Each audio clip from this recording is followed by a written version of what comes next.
A incontinência fecal, ela comete muita gente no nosso meio, na nossa comunidade, e tira muita qualidade de vida das pessoas.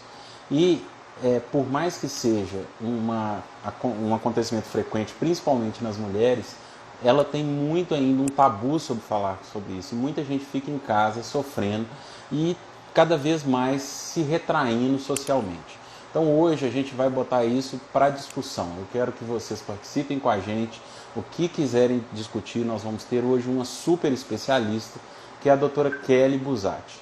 A doutora Kelly Buzzati, ela é uma pessoa que trabalha diretamente com incontinência fecal, é uma pessoa que está sempre nas mídias e também no meio acadêmico, estudando muito sobre isso, e ela é membro da Sociedade Mineira, então a gente tem um orgulho muito grande de ter uma especialista tão disponível e que vai conversar sobre isso com a gente hoje.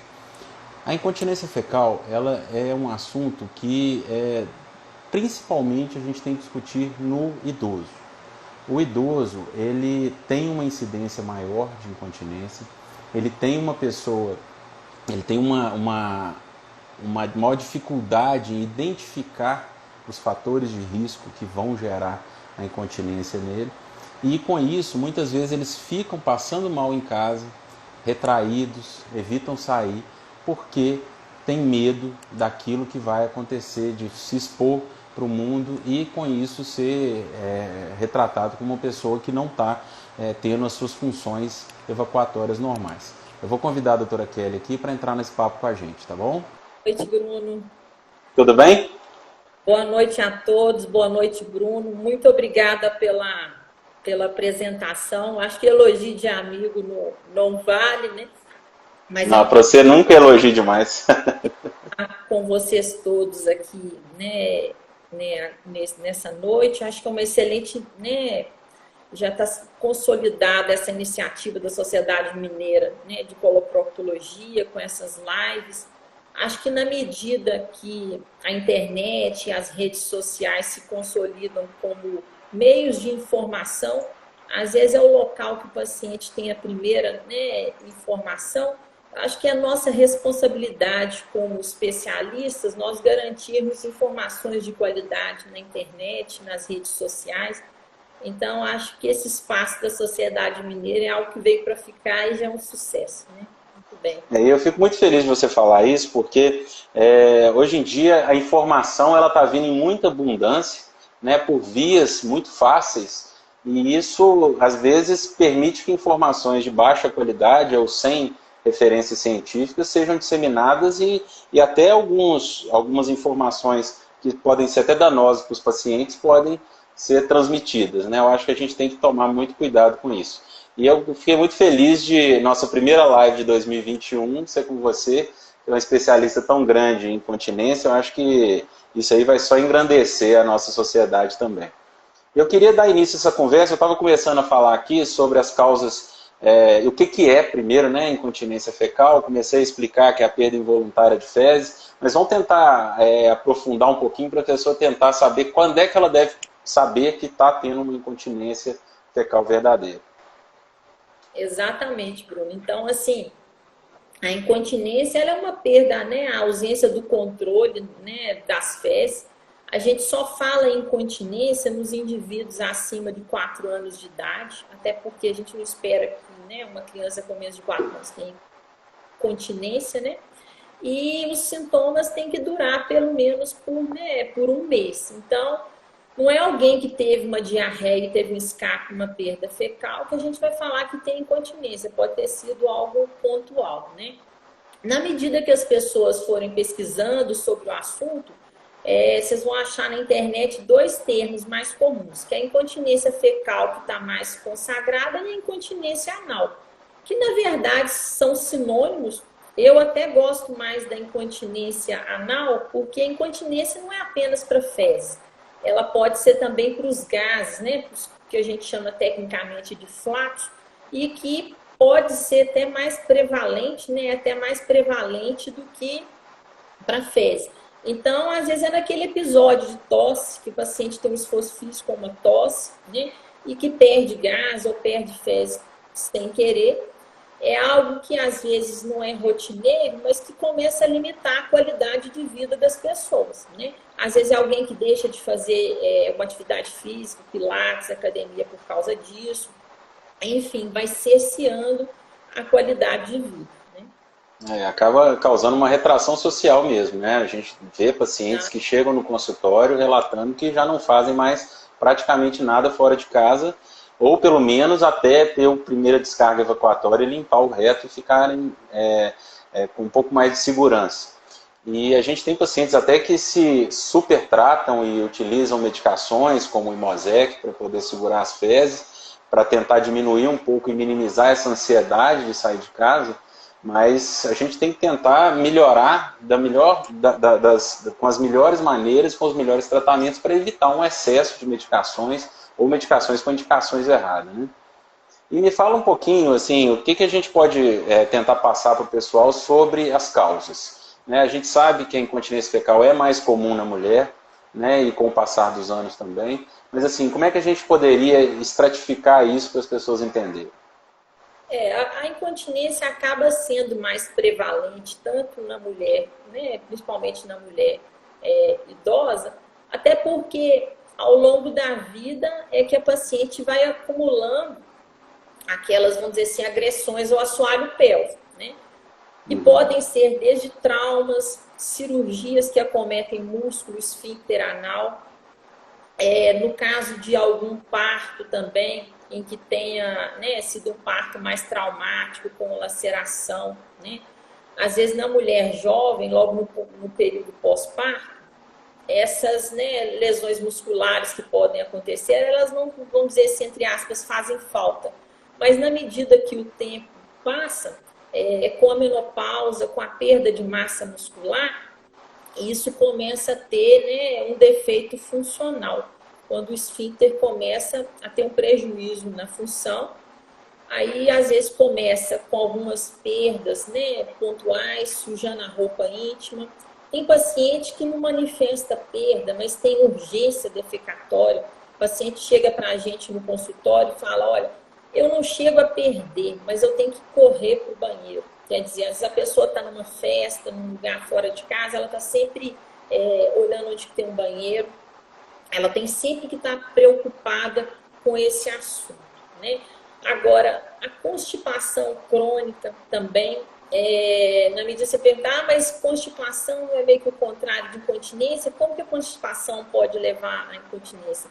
Então, às vezes, pacientes que têm constipação fazem muita força no vaso, e isso ao longo não é uma coisa do dia para a noite, mas ao passar dos anos, das décadas, aquele esforço defecatório de ficar às vezes morde até uma toalha, né? Já vi relatos de pacientes, isso vai estirando a inervação, vai estirando a musculatura, né?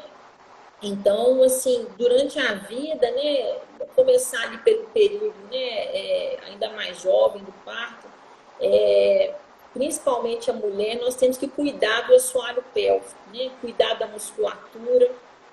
No período gestacional, hoje a gente já tem tratamentos ótimos com fisioterapia, preparando a musculatura do assoalho pélvico, né, para o período do parto. E o acompanhamento durante a gestação é muito importante, né? Porque a boa indicação do parto não é querer um parto natural a qualquer custo, é saber quando é a hora de cada movimento e de cada intervenção entrar, né? Senão a gente perde a chance de ter um parto que vai ter menos lesão ou não ter lesão para a mulher, que é muito importante a longo prazo.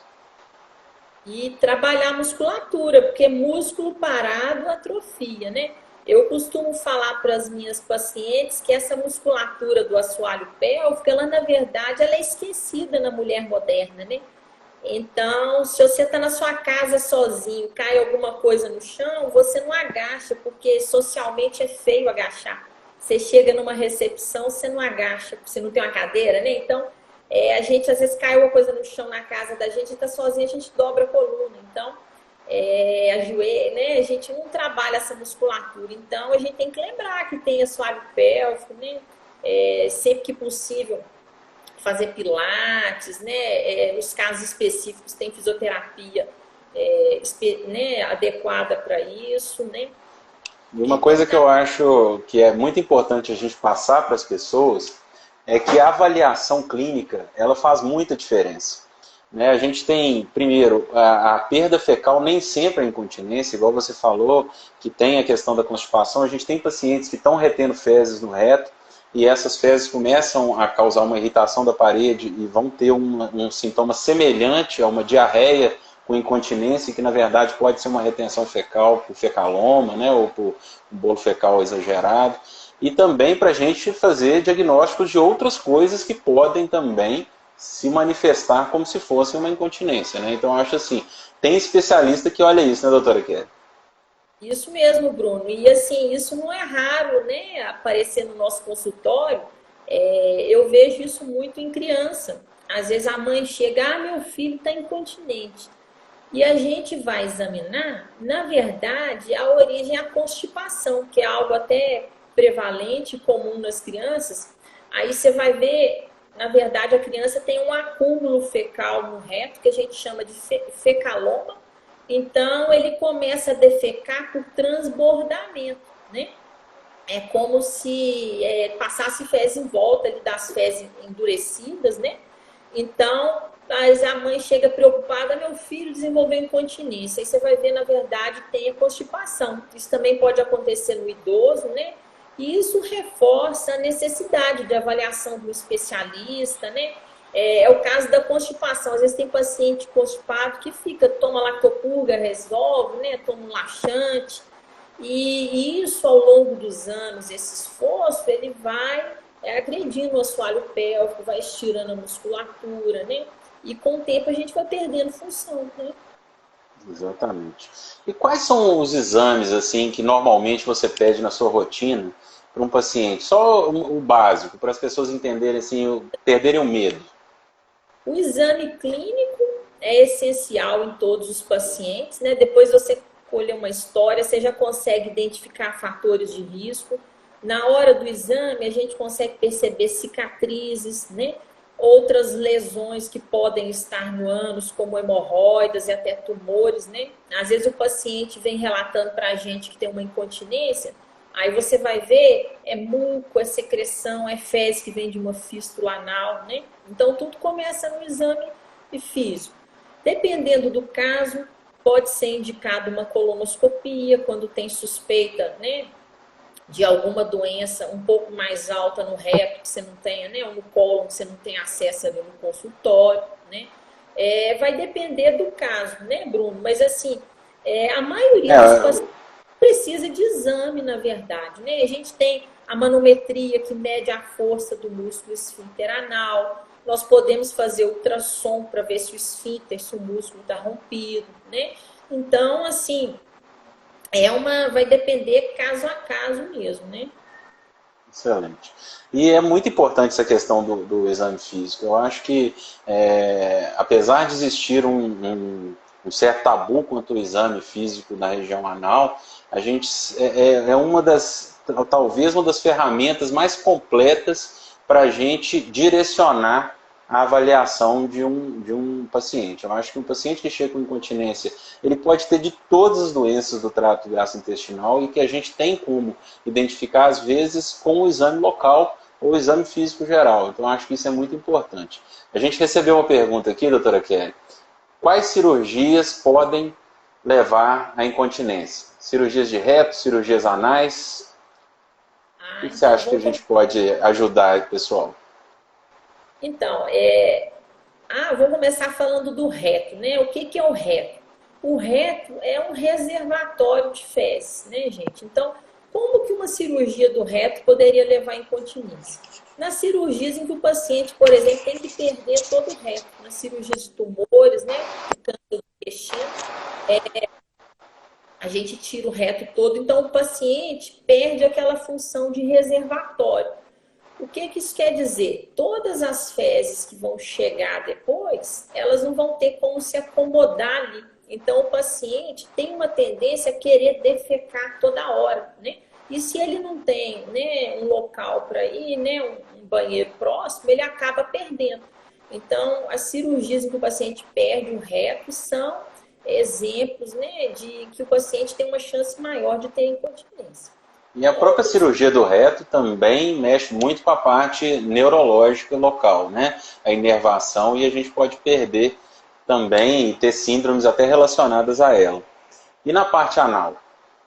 Então, na parte anal, vai muito das cirurgias em que o paciente tem doenças mais complexas, como as fístulas complexas, que acometem o esfíncter anal, né? Hoje em dia, a gente já tem uma, né, vamos dizer assim, muito, né, muito recurso nessa área. Então, é difícil nós, né, Bruno, especialistas, fazermos aquelas cirurgias de filostotomia muito amplas, igual se fazia antigamente. Hoje a gente tem recursos de uso de tecnologias, né, você mesmo do PAFT, né, o LIFT, que são técnicas mais modernas, né, preservadoras de esfíncter, né? Então, assim, o especialista não vai sair cortando o esfíncter do paciente, né, para fazer a cirurgia de fístula. Mas às vezes a gente se depara com casos muito complexos, que o paciente teve uma infecção, um abscesso, e que teve fibrose no esfíncter, né? Enfim, não sei se você quer comentar. Eu acho que é isso mesmo. Eu acho que o papel do especialista, talvez, na cirurgia anal, seja uma das participações mais predominantes em relação à preservação do esfíncter. Eu acho que quanto mais a gente fica experiente nas cirurgias anorretais, mais a gente tenta ser conservador, porque é uma musculatura extremamente importante. Depois que ela é lesada, principalmente se tempo decorreu da lesão, mais difícil é essa reconstrução, né? E a gente hoje cada vez mais tem mais tecnologia, tem mais técnicas cirúrgicas que permitem que a gente tente. Realmente, no caso da fístula, é predominantemente um exemplo perfeito, que eu acho que, assim, como a medicina também mudou na preservação da função do paciente, né? Eu acho que isso ajuda demais. E também lembrar que todos os pacientes, que toda cirurgia corre o risco, mesmo com toda a preservação, de ter uma mudança na continência do paciente, toda cirurgia anal. Então a gente tem que estar preparado para isso e preparar o paciente para todo tipo, né, de evolução, apesar de ser muito rara, né? A gente sabe que uma lesão iatrogênica em cirurgia eletiva, ela raramente tem acontecido. Nós tivemos outra pergunta aqui, doutora Kelly, sobre o tratamento não cirúrgico, com exercícios. Pode ser eficaz? Claro, sempre é eficaz, não só eficaz, como é uma das primeiras escolhas, né? Então, depois da gente identificar um paciente com incontinência, o que a gente faz? A primeira coisa é investigar se esse paciente tem fezes muito amolecidas, se tem diarreia. Por quê? Quanto mais mole estão as fezes, mais difícil do paciente ter sensibilidade à capacidade de reter. Então, às vezes, pacientes com intolerância à lactose, pacientes que têm diarreia por algum outro motivo, nós controlamos a diarreia e esses pacientes começam a ter a capacidade de segurar as fezes da continência, né? Às vezes a gente pode usar medicamento também para controle da diarreia, fibras que ajudam a formar o bolo fecal, né? O ideal é o paciente ter uma massa formada, o bolo fecal, não aquelas fezes muito líquidas que são difíceis de segurar.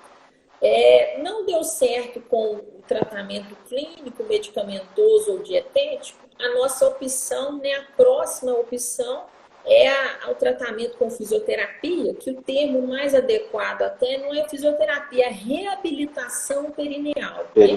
O que é isso? É ensinar novamente aquela musculatura a trabalhar, né? Eu costumo falar para os meus pacientes que, né, a defecação é um processo extremamente complexo. É algo que a gente faz instintivamente, sem nem perceber que fez, mas na hora da gente defecar, tem músculo que tem que contrair, tem músculo que tem que relaxar.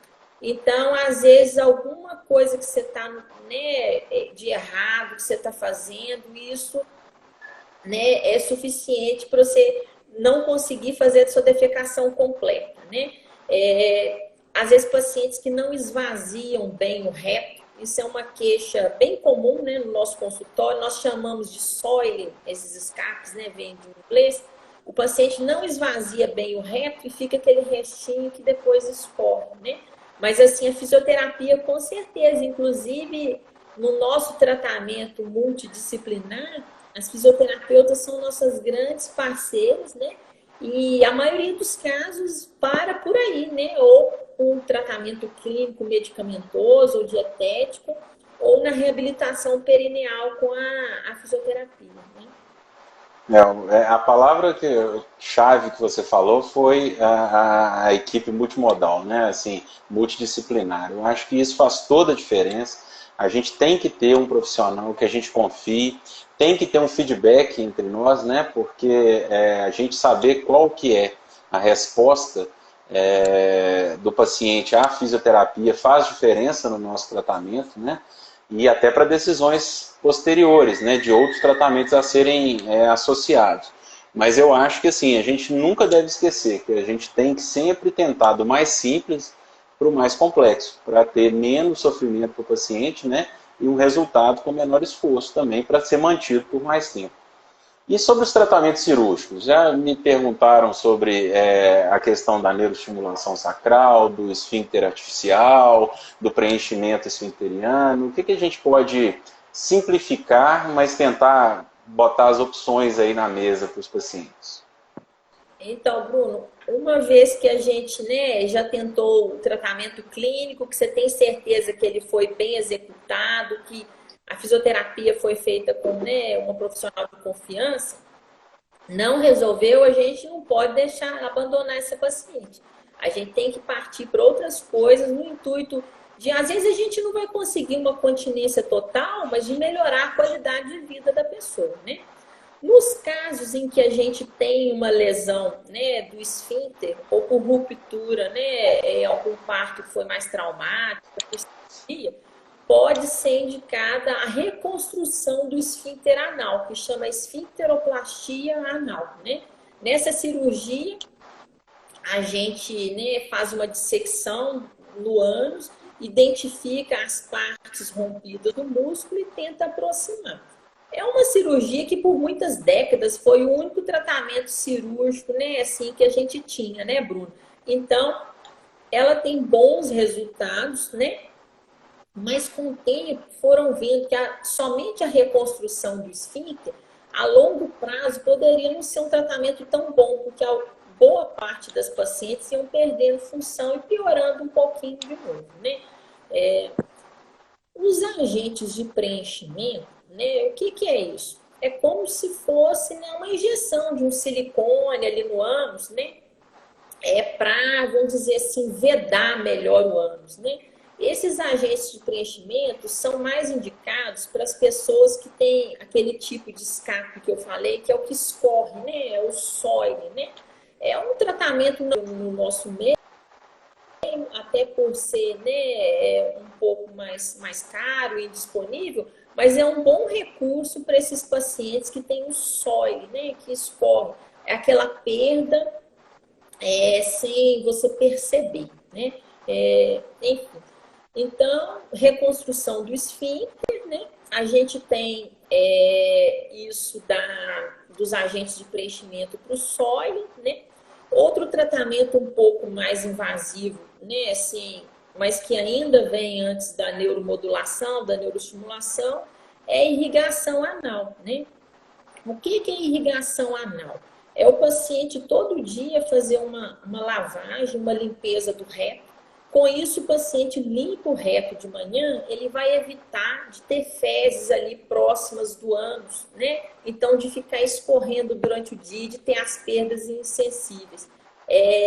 Nós já temos uma experiência nisso naquele grupo de pacientes que eu citei no início da live, sobre os pacientes que perdem o reto na cirurgia de câncer de reto, né? Então, é uma opção até pouco conhecida até entre os médicos, né? E por último, a questão da neuroestimulação é um tratamento que, na verdade, não é novo, né? A neuromodulação consiste no implante de um eletrodo fininho perto da inervação na raiz dos nervos, no sacro dos nervos que vão para o esfíncter, né? É como se fosse um marca-passo, muito parecido com o marca-passo cardíaco, inclusive no exterior ele é chamado de pacemaker, né, do inglês, né? Ele faz estímulos na inervação, estímulos que não são sentidos pelo paciente, ele não toma choque, né? E hoje em dia é o tratamento que é considerado mais eficaz para a incontinência anal, né?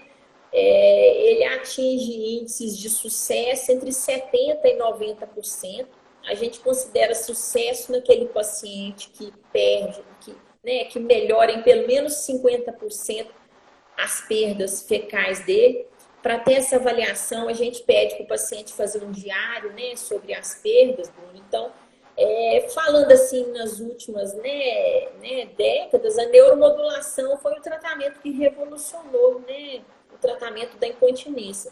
Ele já está disponível aqui, né, no Brasil desde 2017, se eu não me engano, 2018, ele já está no rol de procedimentos da ANS, então eles inclusive devem ser oferecidos pelos planos de saúde, né? Obviamente, são poucos os casos que chegam na neuromodulação, até porque Exatamente. a gente fica bem, né, Bruno? Exatamente, eu acho que a gente tem que tomar muito cuidado por ser um tratamento que tem um excelente resultado, não necessariamente ele tem que ser utilizado para todo mundo. Ele é um tratamento que ele tem indicações muito precisas, né? Mas a doutora Kelly, e eu acho que assim, para finalizar, eu acho que a gente tem que falar com os pacientes a importância de não se acanhar e de procurar ajuda, né? Eu acho que talvez se a gente tem que tirar uma mensagem sobre a incontinência fecal, na minha opinião, é que ficar em casa, ficar escondido é a pior opção.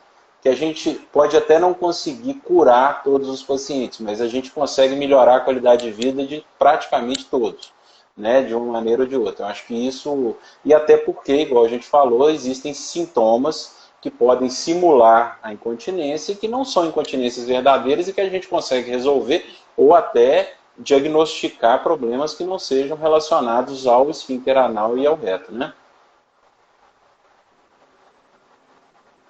Isso mesmo, Bruno. Eu acho importante também, né, essa divulgação sobre o assunto. Eu que recebo muitos pacientes, né, com esse problema, né? Então, eu sempre pergunto, por que você não procurou antes? Por que você está assim há tanto tempo? Você tem tratamento? Aí a maioria das pessoas fala, eu fiquei com vergonha, então fala, eu não sabia que tinha tratamento. É o famoso, a gente só dá bom dia a quem a gente conhece.